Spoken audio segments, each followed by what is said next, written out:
Hello बच्चों, कैसे हैं आप सब। आज अमिट निशानी एक कहानी में बहुत प्यारी सी कहानी सुनेंगे जिसका शीर्षक है नेकी राम का गधा। बहुत समय पहले की बात है। किसी गांव में एक किसान रहता था जिसका नाम था नेकी राम। उसके पास बहुत सारे पालतू जानवर थे।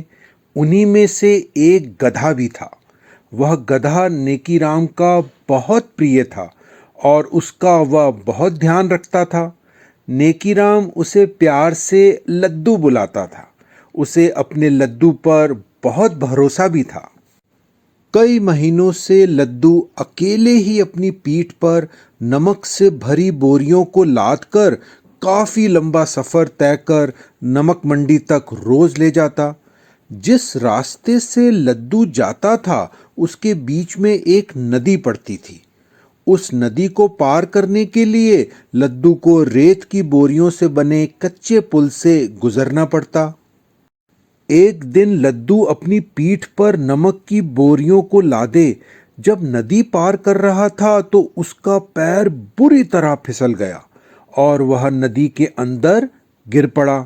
नदी में गिरते ही काफी सारा नमक पानी में घुल गया जिससे उस पर लादा वजन हल्का हो गया। वह यह देखकर बहुत खुश हुआ।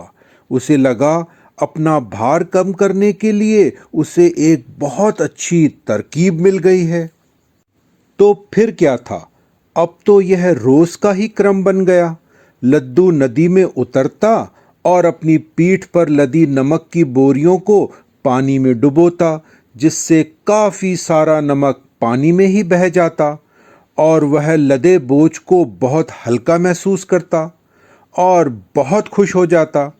मगर इसके कारण अब नमक मंडी तक पहले के मुकाबले आधे से भी कम नमक पहुंचता।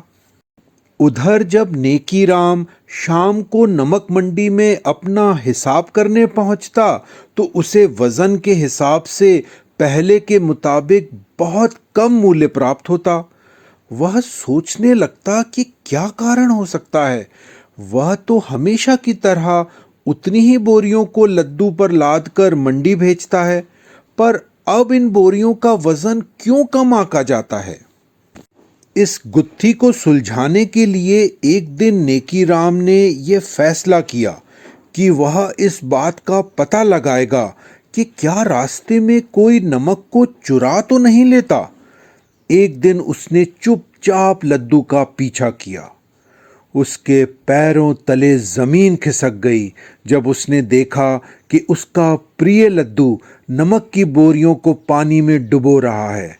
नेकीराम बहुत व्याकुल, निराश और क्रोधित हो उठा, मगर अपने पर संयम रख वह चुपचाप वापस घर लौट गया। वह रात भर सो नहीं पाया और मन ही मन बहुत दुखी हुआ और लद्दू को वह सबक भी सिखाना चाहता था। यही सोचकर उसने एक योजना बनाई। अगले दिन नमक की जगह नेकीराम ने बोरे में रुई लाद दी। हमेशा की तरह जब लद्दू ने नदी में डुबकी लगाई तो रुई के पानी सोख लेने के कारण उसका भार कम होने की जगह बहुत बढ़ गया। इतने अधिक भार के कारण लद्दू का पैर नदी में फिसलने लगा और भरसक कोशिशों के बाद भी वह पानी से निकल नहीं पा रहा था, बल्कि वह डूबता जा रहा था। वह बहुत घबरा गया और जोर से डरी हुई आवाज में अपने मालिक को पुकारने लगा।